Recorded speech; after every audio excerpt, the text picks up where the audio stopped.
Graça e paz, irmãos. Vamos abrir a palavra de Deus no livro de Apocalipse, capítulo 2. Vamos ler do verso 8 ao verso 11.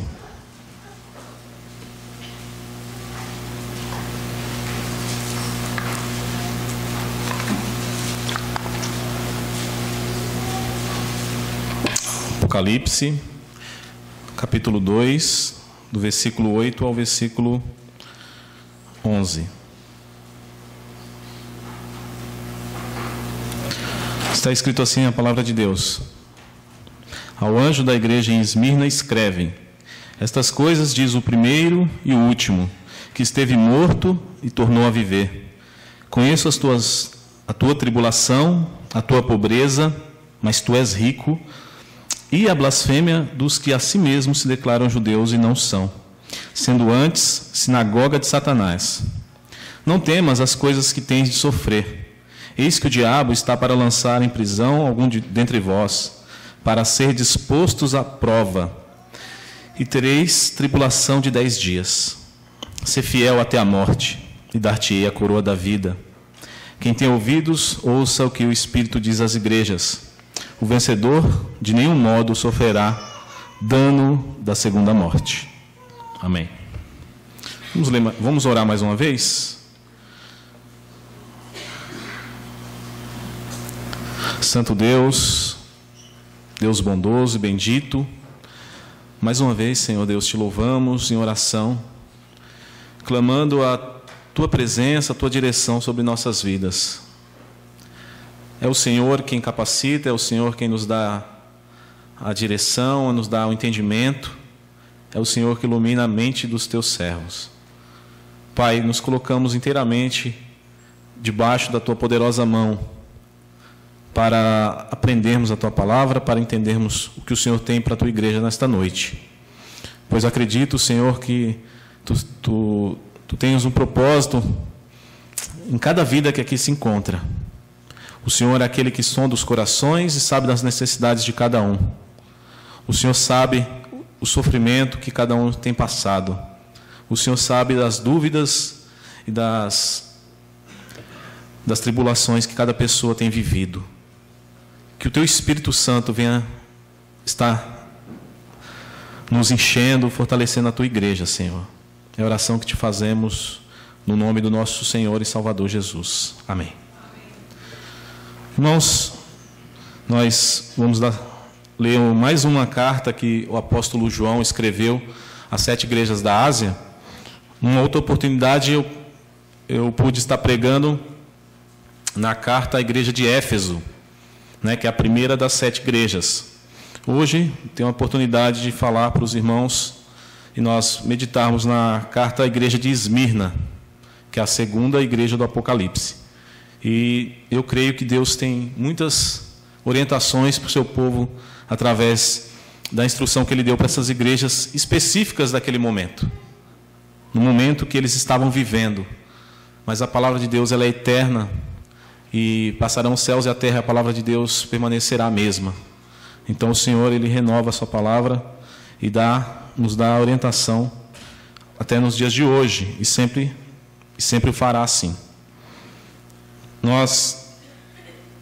Essa carta à igreja de Esmirna, o que chama a atenção é a situação que os irmãos estavam passando nessa cidade. Era uma igreja que estava passando uma tribulação muito grande. Diferente de outras igrejas que nós vemos que tinham certas regalias, igrejas que eram ricas, igrejas que eram prósperas, que estavam vivendo muito bem. A igreja de Esmirna não se encaixa nesse quadro. Eles estavam vivendo momentos muito difíceis, momentos cruéis. E nós vamos estar vendo que a palavra que o Senhor Jesus tem para essa igreja. E assim, aplicando aos nossos corações e às nossas vidas. Falando sobre o sofrimento, a igreja de Deus, a igreja que Deus instituiu nessa terra, ela nasceu por meio do sofrimento. A igreja cristã, ela nasceu do derramamento de sangue, o sangue do Cordeiro Jesus Cristo. Jesus, ele sofreu e morreu derramou seu sangue precioso com um propósito, de forma voluntária, para ter um povo, para salvar o seu povo do pecado, para salvar o seu povo da ira do próprio Deus. E a salvação para nós é gratuita. Somente pela graça somos salvos. É de graça. Mas alguém teve que pagar um preço. O nosso Senhor pagou um preço muito alto, preço de sangue, para que nós pudéssemos ser aceitos por Deus, para que pudéssemos ter nossos pecados perdoados, para que pudéssemos ser cristãos. O Senhor Jesus teve que pagar o preço. Como ele diz aqui, estive morto, mas tornou a viver. Então ele teve que morrer, ele teve que pagar um preço muito caro. E quanto mais nós valorizarmos esse sacrifício, mais agradecidos seremos diante de Deus. Triste coisa é a ingratidão. Aquele que não reconhece, aquele que não dá valor para as coisas que o Espírito Santo nos coloca, que Deus nos coloca. Então nós vamos estar vendo um pouco sobre o sofrimento do justo. Por que essa igreja estava sofrendo? Nós vamos trabalhar um pouco essa questão e ver a palavra que o Senhor Jesus tem para a igreja. Porque o sofrimento ele é em todas as épocas, de todas as naturezas. Tem pessoas que sofrem de uma determinada situação, o outro irmão já é outra totalmente diferente. Então, o fato é que o sofrimento está presente na vida do cristão. O sofrimento está presente na vida do justo. E nós não podemos ignorar isso. Não podemos ignorar essa verdade bíblica e nos enveredarmos por uma teologia triunfante, que só fala de vitória, que só fala de bênção, que só fala de prosperidade, que só fala de saúde perfeita. O Evangelho ele mostra muitos crentes fiéis sofrendo de várias formas, ou sofrimento físico ou emocional, sofrimento de pessoas ligadas a você, sua família. Ou seja, a Bíblia fala muito do sofrimento. Então, nós fomos comprados pelo sangue do Senhor Jesus Cristo, né? Ele derramou esse seu precioso sangue para nos salvar do pecado e da ira de Deus. Mas Cristo nos advertiu que teríamos muitas aflições nesse mundo. Ele mesmo disse: no mundo tereis aflições, mas tende bom ânimo, porque eu venci o mundo. O próprio Senhor disse isso aos seus discípulos, à sua igreja. Consequentemente, irmãos, desde os primeiros anos da igreja de Jesus, desde os primeiros anos, o sofrimento esteve presente entre os cristãos. Isso nós podemos ver claramente nos evangelhos, podemos ver no livro de Atos, que é a história da igreja primitiva, podemos ver nas cartas de Paulo. Chega uma hora que o apóstolo Paulo chega a enumerar os seus sofrimentos em 2 Coríntios, falando de todas as tribulações e aflições que ele passou na carne, que ele viveu momentos difíceis, momentos terríveis que talvez a maioria de nós que estamos aqui não resistiríamos, não teríamos fé para passar tamanha provação. Então, devemos refletir sobre isso, refletir sobre a vida em Cristo, que muitas vezes exige sofrimento, mas também, o mais importante, como nós devemos nos portar diante do sofrimento, diante de uma provação, como nós devemos nos portar? Será que nós temos maturidade para passar por uma prova difícil? Será que nós temos firmeza de fé, confiança em Deus, crer de fato que Ele é soberano? O Senhor nos abençoe e nos dê força para estarmos prontos, se Ele aprover que temos que passar por um momento como esse. Nós podemos mencionar no livro de Atos a história de Estevão, que foi um dos sete diáconos que foram escolhidos para ajudar os apóstolos na igreja. E ele foi o primeiro cristão a morrer pela fé. Ou seja, ele foi o primeiro mártir da igreja. ele morreu apedrejado pelos religiosos judeus. Em seguida, o livro de Atos nos conta que Herodes mandou matar Tiago, que era irmão do apóstolo João, um dos apóstolos, um dos 12, mandou matá-lo a fio de espada. Ele foi o primeiro apóstolo a morrer também, de forma violenta. E o Atos dos Apóstolos vai nos mostrando a perseguição que se desencadeou entre aqueles irmãos. Prisões, açoites, para que eles negassem a Cristo, para que eles não pregassem a Cristo. Então, as autoridades romanas agiam, né, de forma violenta contra os cristãos, incitados pelos judeus que não aceitavam os do caminho, que não aceitavam os cristãos. Eles achavam que era uma seita, que era um absurdo, era uma heresia. Então tinha essa perseguição religiosa e a perseguição política romana. Então o povo teve prisões, açoites, perseguições nos primeiros séculos da igreja. É interessantíssimo os irmãos procurarem ler os primeiros séculos da história da igreja. E aí vocês vão perceber como a igreja de Deus nasceu, como ela foi formada por meio do sangue dos cristãos. O Tertuliano dizia que o sangue dos cristãos é a semente da igreja. Porque quanto mais cristãos morriam durante o Império Romano, mais cristãos apareciam. O Império Romano achava que com a perseguição, com a dura perseguição, com mortes e prisões, eles iam se acovardar e a igreja ia acabar, os cristãos iam desaparecer. Ao contrário, quanto mais acontecia isso, mais as pessoas ficavam deslumbradas com a fé daqueles irmãos e abraçavam a fé, tocados pelo Espírito Santo. Então Tertuliano disse que o sangue dos cristãos é a semente da igreja. Percebendo isso, o governo romano usou de outra estratégia. Ao invés de matar os cristãos e torná-los mártires, e assim muitas pessoas seguiam esses mártires, eles começaram a torturar para que essas pessoas negassem a Cristo e blasfemassem a Cristo. E teve muitos que não se dobraram nem diante da tortura, que foram chamados de confessores. Confessores.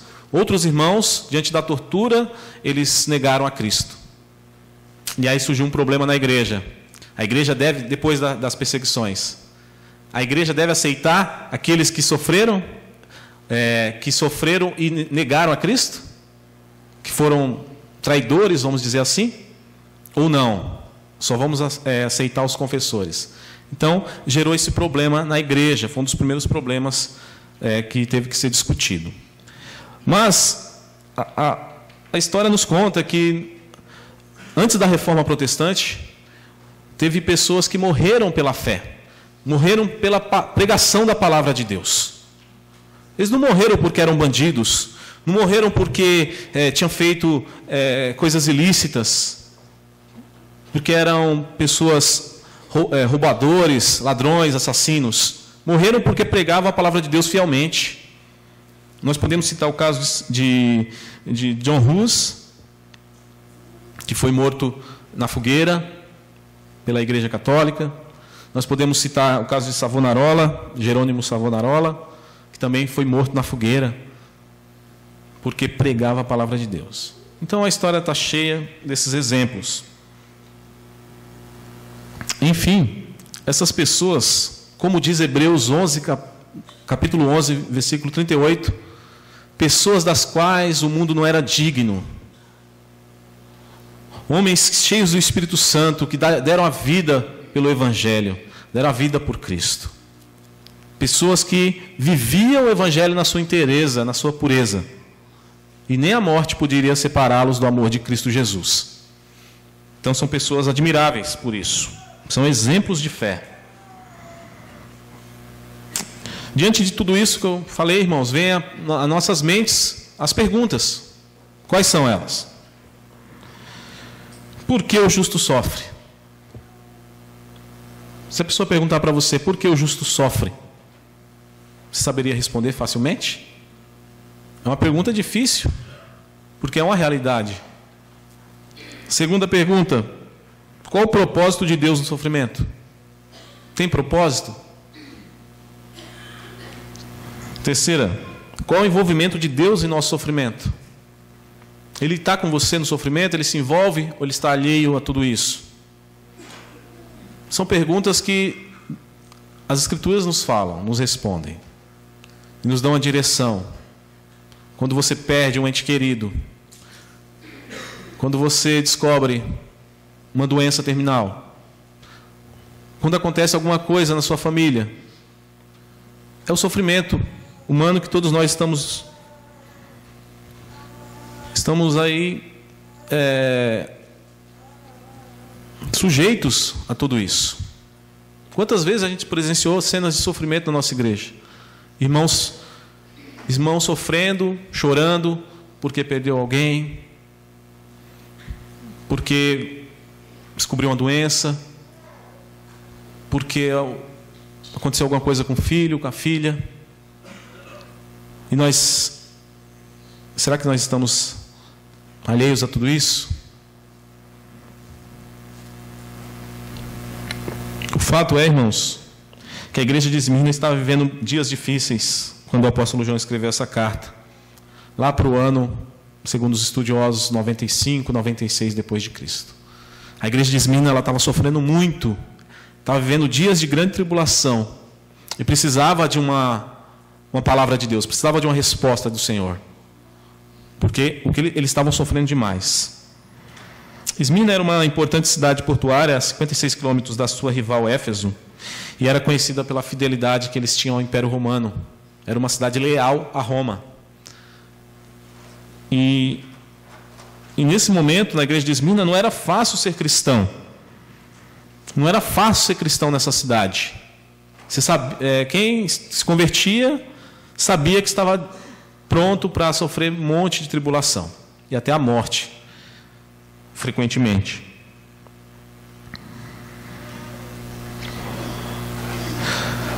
A grande população judaica tornava a vida difícil para os cristãos em Esmirna. Esmirna tinha uma grande sinagoga. Sinagoga é o local de reunião dos judeus religiosos. Eles se reúnem nas sinagogas para ler a Torá, que é a lei de Deus, para praticar os seus ritos judaicos, religiosos. E Esmirna era conhecida por ter uma grande população judaica. E nesse período, os judeus, eles perseguiam os cristãos. Qual que era a estratégia dos judeus? Eles denunciavam aos romanos, falsamente acusando os cristãos de um monte de barbaridades. E aí o Império Romano perseguia os cristãos. Então nós vamos ver uma palavra dura que o Senhor Jesus tem para esse grupo de judeus. Esse grupo de judeus que estavam causando muita tribulação aos nossos irmãos em Esmirna.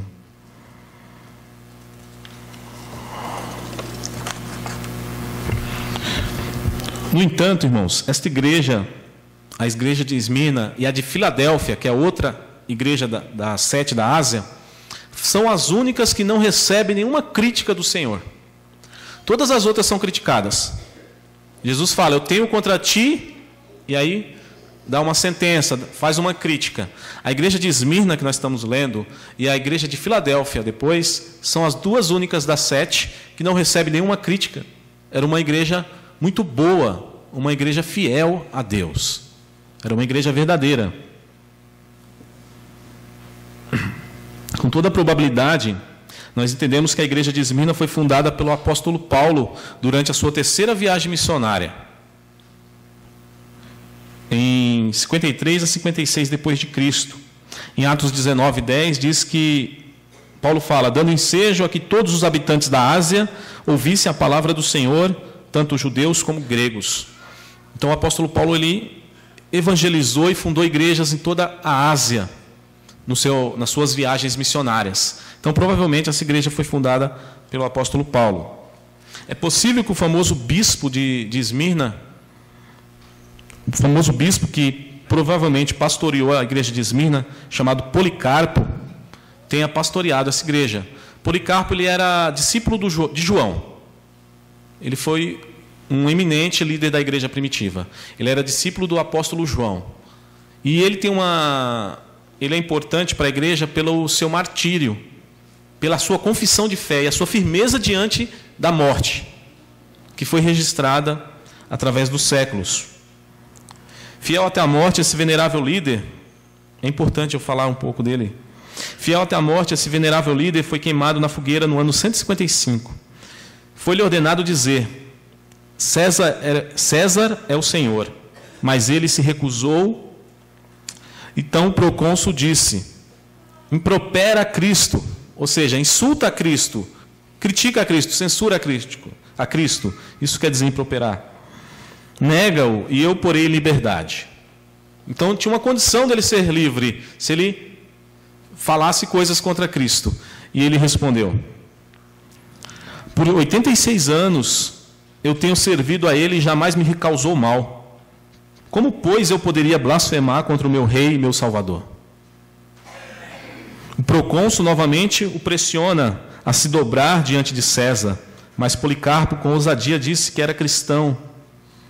Pouco depois o procônsul disse: tenho feras selvagens à minha disposição. Eu lançarei as feras caso não se arrependas. Eu farei ser consumido pelo fogo, uma vez que desprezas as feras, se não se arrependeres.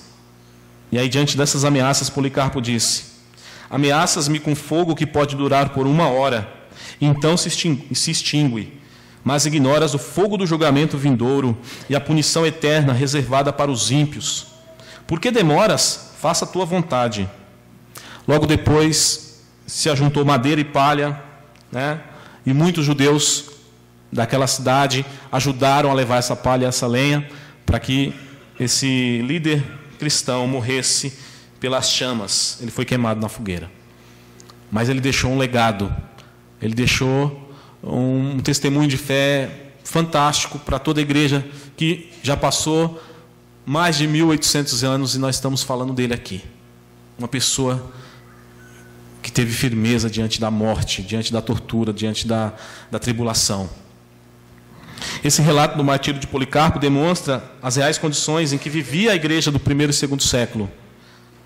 Os crentes em Esmirna estavam sofrendo muita perseguição e tribulação. Então, para ilustrar, irmãos, o momento que aquela igreja estava passando, quando Cristo fala no versículo 9: conheço a tua tribulação, a tua pobreza, mas tu és rico. Jesus conhecia a tribulação que aqueles irmãos estavam passando. Ele não estava alheio ao que aqueles irmãos estavam sofrendo. Ele conhecia perfeitamente as provas que eles estavam vivendo.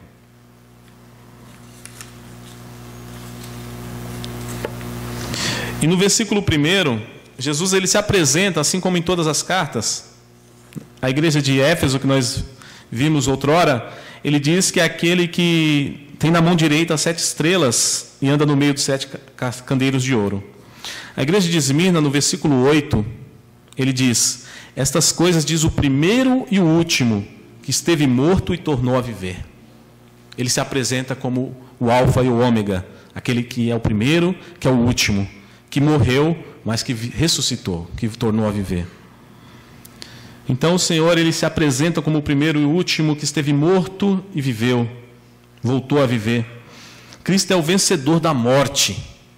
Ele é aquele que venceu a morte não pôde segurar o nosso Senhor. Que vive eternamente, o único que está apto a dizer. Ele é o único que pode olhar para a igreja, olhar para você e dizer: ser fiel até a morte e eu te darei a coroa da vida. Ser fiel até a morte, porque Ele foi fiel até a morte. E morte de cruz. Quando Jesus diz, aquele que morreu, Ele se coloca como um servo sofredor. Porque a morte de Jesus foi uma brutalidade. A morte dele foi um sacrifício. Um sacrifício que foi agradável a Deus, mas que Ele sofreu horrores durante o processo de crucificação. Então ele se coloca como aquele que morreu para essa igreja que estava sofrendo. Como se ele dissesse: eu também sofri. Eu morri também. Por amor a vocês. Por amor a meu Pai, que me deu essa missão. Então ele se identifica com a sua igreja. Ele se coloca como aquele que morreu, como o servo sofredor, que está lá em Isaías, capítulo 53. O servo sofredor de Deus. se identificando assim com os irmãos que estavam sofrendo naquela igreja. No verso 9, irmãos, nós temos aí um encorajamento e um conforto da parte do Senhor Jesus para aquela igreja. Quando ele diz: conheço a tua tribulação e a tua pobreza, e aí entre parênteses, mas tu és rico. Acha que é pobres, mas tu és rico. E a blasfêmia dos que a si mesmos se declaram judeus e não são, sendo antes sinagogas de Satanás. Soberanamente o Senhor conhece a situação da sua igreja, pois Ele é o cabeça da igreja. Jesus conhecia as tribulações e a pobreza extrema de Esmina. E aqui cabe, irmãos, nós entendermos essa questão da pobreza. Era pobreza física mesmo. A igreja muito necessitada de recursos. Por quê? O que estava ocorrendo na cidade? Os cristãos, as pessoas ao se converterem, se tornarem cristãos, perdiam seus empregos, tinham seus bens confiscados pelo império, tinham que viver fugindo para não ser presos. Então era uma igreja que não tinha estabilidade econômica. Por isso que ele diz: conheço a tua tribulação e a tua pobreza. Eu sei que vocês são pobres, mas aí ele vem com a palavra: mas tu és rico. Porque aqueles irmãos, eles eram ricos nas coisas espirituais, ricos na graça do Senhor, ricos na fé. Eles não podiam estar com nem um centavo no bolso, mas estavam com o coração cheio de fé, um coração cheio de alegria, porque se acharam diante da misericórdia de Deus de serem chamados por Cristo. E isso vale por mais do que qualquer coisa nessa terra. Nós vimos os textos da liturgia que Jesus fala que nós devemos entesourar para nós tesouros no céu, onde a traça e o ferrugem e o ladrão não roubam, a traça e a ferrugem não consomem. Então, a situação econômica deles era muito difícil, devido a toda essa tribulação que eles estavam vivendo. Mas Jesus diz que eles são ricos, ricos na graça de Deus. E isso é mais importante que tudo. Tudo. Ricos espirituais.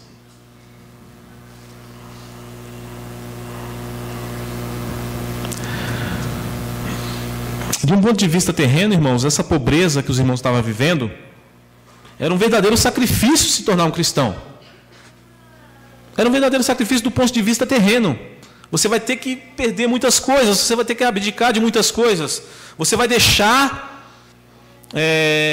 de usufruir de algumas regalias que você poderia ter se permanecesse pagão, permanecesse sem Cristo.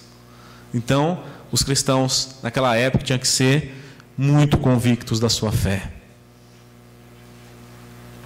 Isso significa pobreza, fome.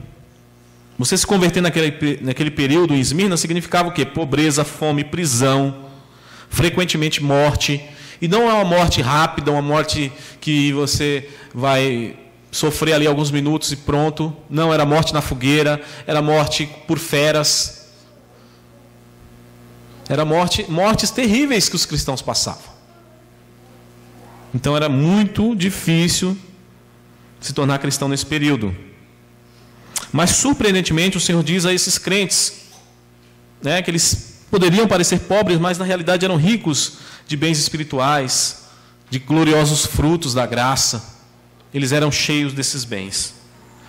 Que conforto, meus irmãos, era para aqueles irmãos perseguidos, tribulados, o entendimento de que o Senhor sabia de tudo isso, de que o Senhor estava olhando, observando a fé deles diante da tribulação. Isso era um conforto de Cristo. Por isso que ele diz: escreve ao anjo da igreja em Esmirna, escreve ao pastor daquela igreja, para que ele possa ler, para que todos os irmãos possam ouvir.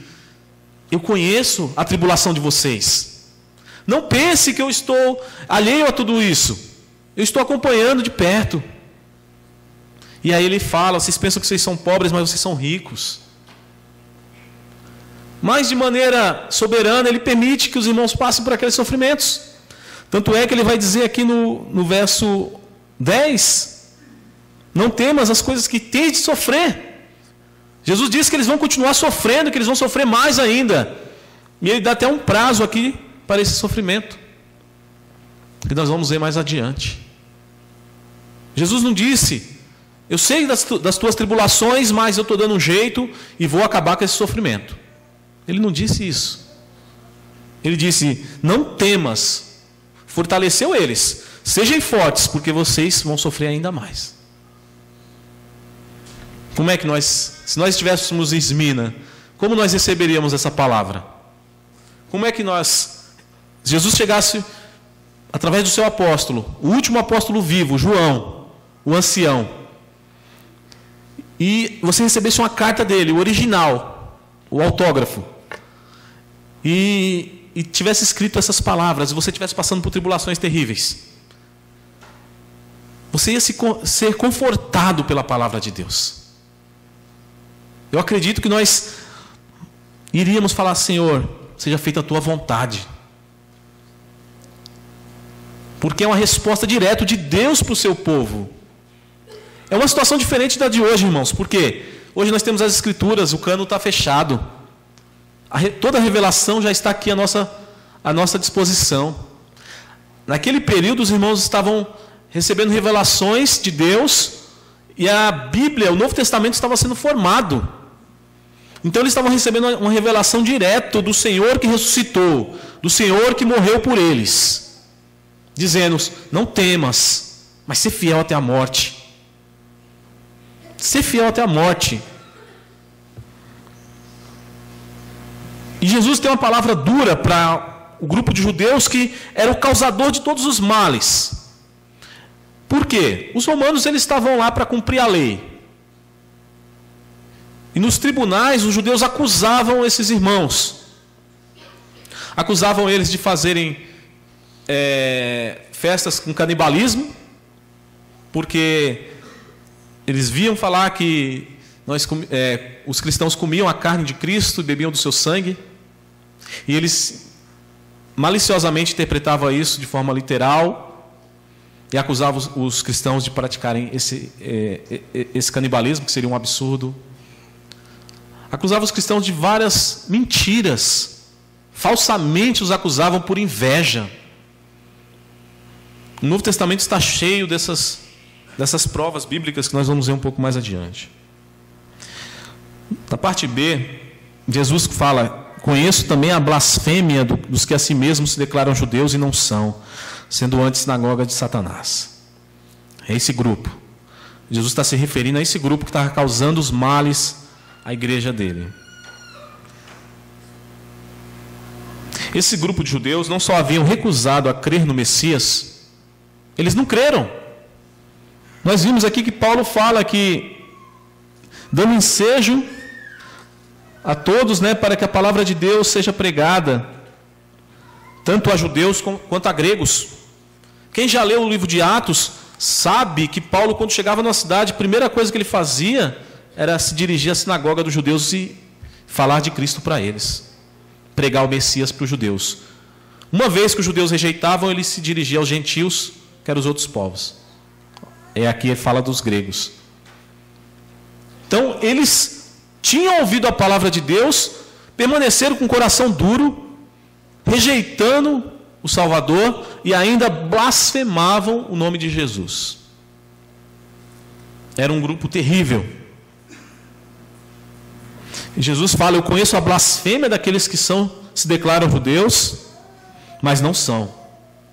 Por que não são? Porque o verdadeiro judeu, Paulo fala, o verdadeiro judeu é aquele que é crente com o pai Abraão.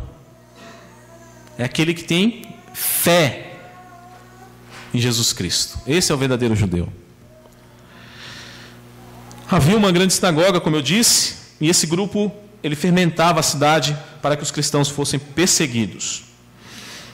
Então eles chegavam a blasfemar contra Cristo e sua igreja, faziam acusações falsas contra os cristãos nos tribunais romanos, movidos por inveja e ódio, que gerava muita perseguição.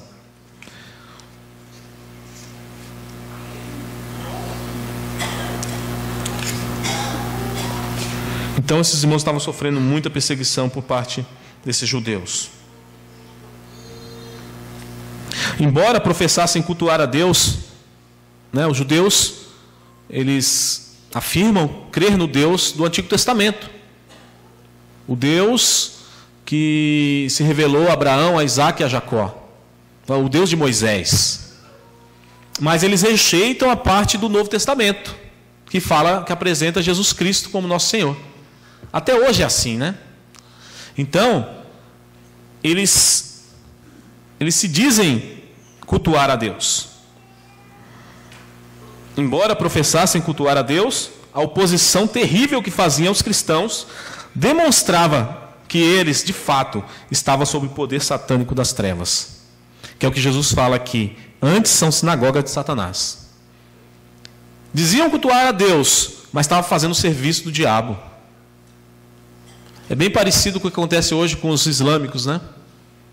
Eles dizem cultuar a Alá, a um Deus, mas, na verdade, está fazendo o serviço de Satanás. Causando sofrimento e dor. E achando que está fazendo um serviço para Deus, para o Deus deles. Mas a palavra de Deus nos instrui, em 2 Coríntios 4,4, que o diabo cegou o entendimento dos incrédulos para que não resplandeça a glória de Cristo. Então estavam cegos, estão em trevas, eles não conseguem enxergar Cristo, não conseguem ver a sua maravilhosa luz. Então eles estão sob o poder das trevas, sinagoga de Satanás. O livro de Atos mostra-nos que claramente esse comportamento religioso dos judeus. Eu convido os irmãos para conferir comigo em Atos capítulo 13, versículo 50. Vamos dar uma olhada, entender melhor esse comportamento dos judeus em relação aos cristãos. Atos 13, versículo 50.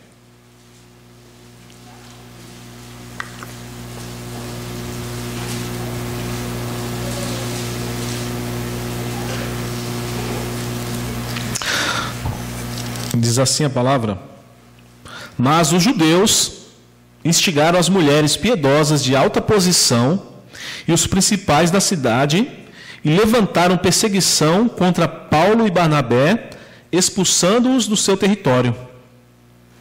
Então eles estavam levantando pessoas de alta posição para atrapalhar, impedir o trabalho evangelístico de Paulo e de Barnabé. É o que diz aqui no versículo 50. Outro versículo no livro de Atos ainda, não fecha ainda não, está em Atos 14, versículo 2. Aí do lado, Atos 14, 2 diz: mas os judeus incrédulos incitaram e irritaram os ânimos dos gentios contra os irmãos. Então percebam, eles incitavam os gentios contra os irmãos. Os gentios quem eram? Os povos, agentes, né? Os romanos, que tinham autoridade, eles carregavam a espada. Eles que seriam o instrumento de sofrimento dos irmãos, mas por intermédio dos judeus. E aí, o Senhor Jesus fala na carta de Esmina: eu conheço a blasfêmia daqueles que se declaram judeus e não são, sendo antes sinagoga de Satanás. É porque estava correndo isso. E mais um verso, Atos 17, 5, um pouco mais à frente. Atos 17,5 diz: os judeus, porém, movidos de inveja, trazendo consigo alguns homens maus, dentre a malandragem, ajuntando a turba, alvoroçaram a cidade e, assaltando a casa de Jason, procuravam trazê-los para o meio do povo. Então nós vemos aqui claramente a oposição judaica contra aqueles cristãos do primeiro e segundo século. E isso era uma constante, irmãos, né? Tanto em Jerusalém, quanto nas cidades da Ásia, onde estavam os judeus, eles faziam oposição feroz, terrível contra a igreja de Deus. E aí, o Senhor Jesus tem essa palavra dura para eles. Então, no verso 10, Jesus fala: não temas as coisas que tens de sofrer. Eis que o diabo está para lançar em prisão alguns dentre vós, para ser dispostos à prova, e tereis tribulação de 10 dias. E aí ele diz: ser fiel até a morte, e dar-te-ei a coroa da vida. Então, nós percebemos aqui que primeiro Jesus fala: não temas. Não temas, irmãos, o que nós tivermos que sofrer nessa vida. Não temas as coisas que tens de sofrer. Guarde essa palavra no vosso coração. Se o Senhor tem uma prova reservada para você ou para mim, que possamos enfrentá-la com firmeza de fé, sabendo que Deus está no controle, sabendo que Ele é soberano, sabendo que eu não sei, Senhor, o propósito desse sofrimento, mas eu me cerco, sabendo que a Tua vontade é boa, perfeita e agradável. Porque nem sempre Deus revela os motivos porque os seus filhos sofrem. Nem sempre. Jó estava passando por provas terríveis, sem ter a mínima noção do que estava ocorrendo no mundo espiritual. E ele sofreu e não blasfemou contra Deus. Lógico, como humano que era, ele teve perguntas, indagações, e Deus não respondeu para ele, não. Deus falou da sua soberania. Onde você estava quando eu criei o mundo? Deus não respondeu diretamente a Jó. Então, nós temos que ter essa consciência e fazer essa reflexão. Não devemos temer as coisas que havemos de sofrer. E aí o Senhor fala do instrumento que não fiquem espantados, irmãos, o instrumento que Deus usa para o sofrimento, que é o diabo. O diabo está sob total controle de Deus. Ele só vai até onde Deus permite, até onde Deus... como dizia Lutero, né, o diabo é o diabo de Deus.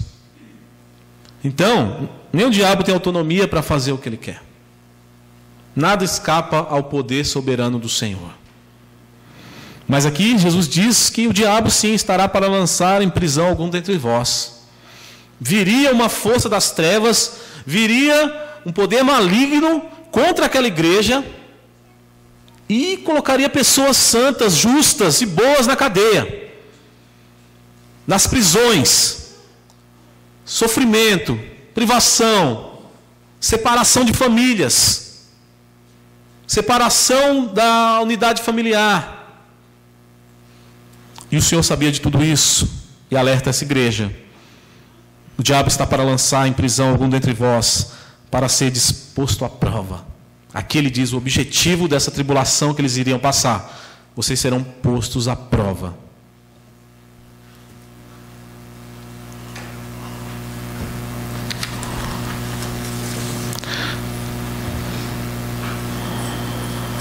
Nós vemos a soberania de Deus sobre o sofrimento dos irmãos, dos cristãos. Quais são os objetivos do sofrimento do justo?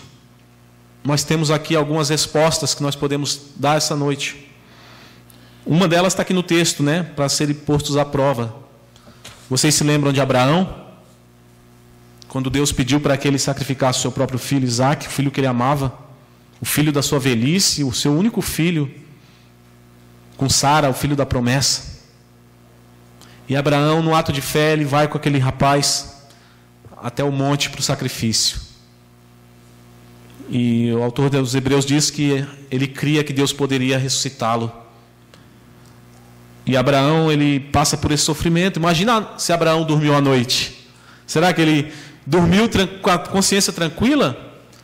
Não, irmãos, a Bíblia fala que esses homens de Deus, Abraão, Elias, Moisés, que fizeram coisas fantásticas, eles eram homens sujeitos às mesmas fraquezas que nós. Eles eram pessoas normais, só que com um relacionamento profundo com Deus. E Abraão, ele passou por essa prova. Deus não poupou desse sofrimento. Deus queria prová-lo. E Deus faz isso com seus filhos.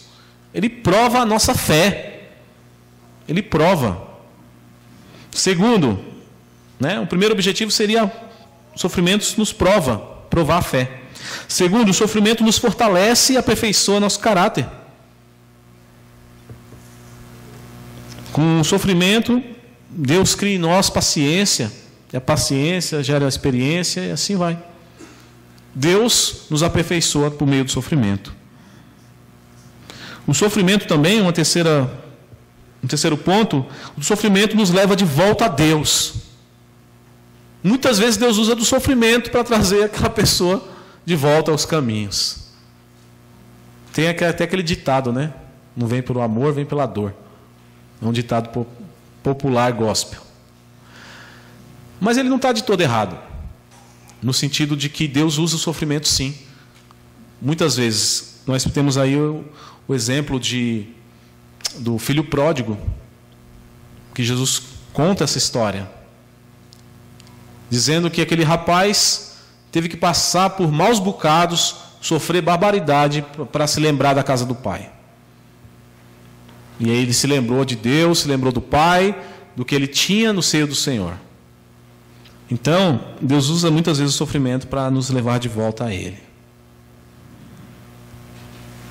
Me vem à mente agora a cena de que os pastores, né, principalmente em Israel, os pastores de ovelhas, quando aquela ovelha ela é muito desgarrada, ela se afasta do bando e quer fugir, e fica à mercê dos lobos, fica à mercê de qualquer outras coisas, porque ela é rebelde.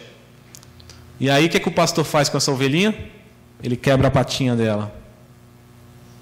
Num ato de amor.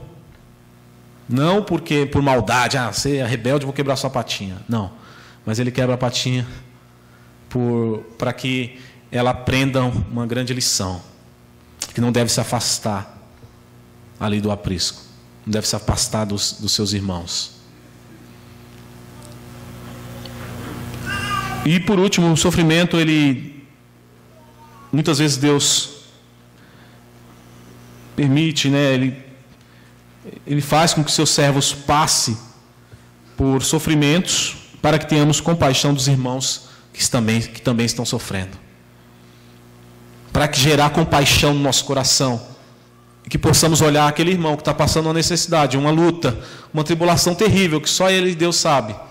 E você possa se compadecer dele. E Jesus fala, chorai com aqueles que choram. Você vai se tornar uma pessoa com mais compaixão pelos irmãos. Os irmãos podem dar uma olhada em 1 Pedro 3, versículo 8 e 9. O apóstolo Pedro tem uma palavra sobre isso. 1 de Pedro 3, versos 8 e 9.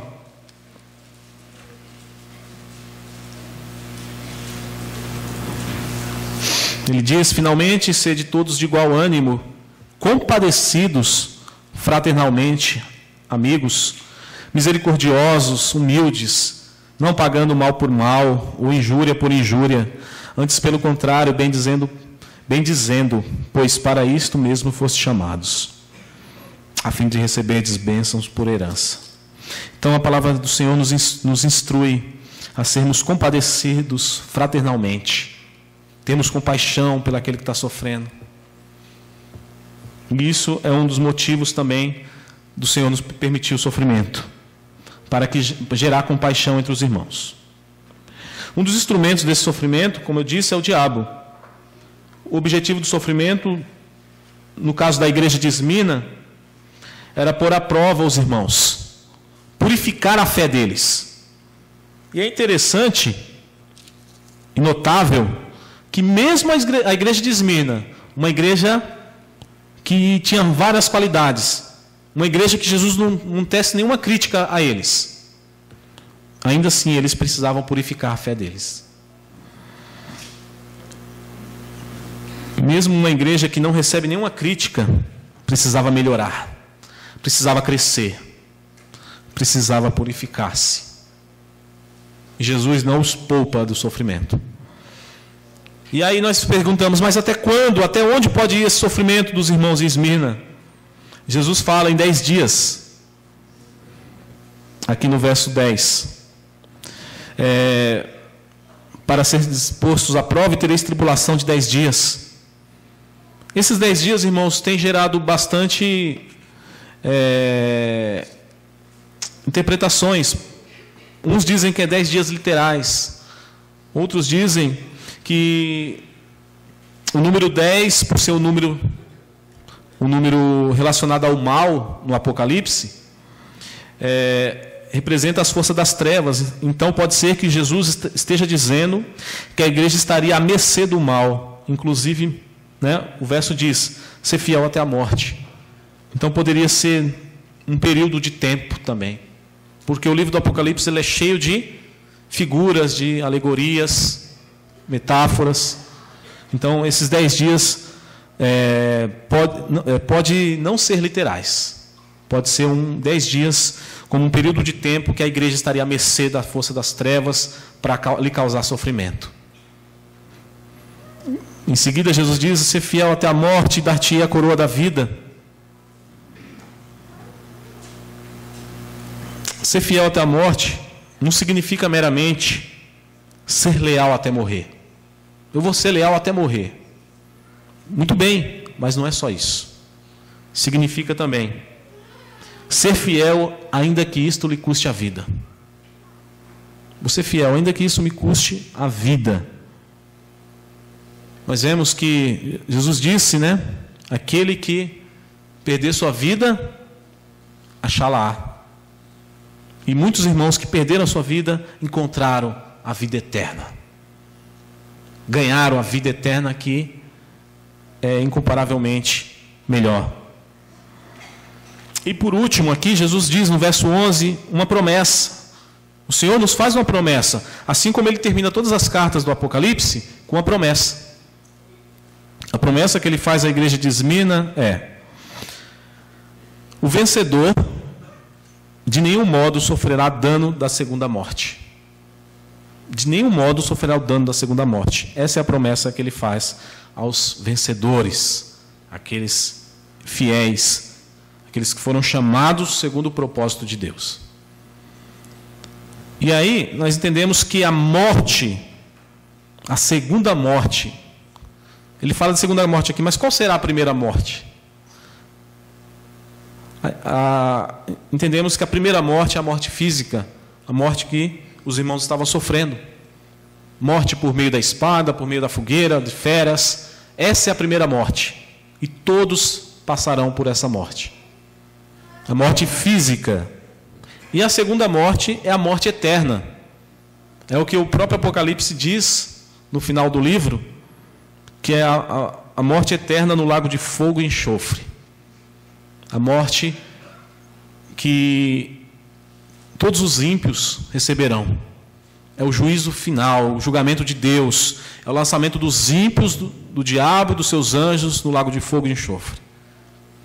Essa é a segunda morte. E Jesus promete para esses irmãos, de modo nenhum, vocês passarão por essa segunda morte. Vocês vão passar pela primeira. Vocês vão passar pelo sofrimento, vão passar pela morte física. Mas a segunda morte, vocês não sofrerão esse dano. Vocês vão ser livres dessa segunda morte. E é uma promessa maravilhosa para toda a igreja. Finalizo aqui, irmãos, com aplicações para a nossa igreja, para as nossas vidas. Primeira aplicação: muitas vezes Deus não livra seus filhos do sofrimento, mas Ele nos exorta a sermos fiéis nesses momentos. Então o Senhor nos exorta nessa noite. Quando estivermos passando por lutas, algum sofrimento, alguma tribulação, permanecemos fiéis.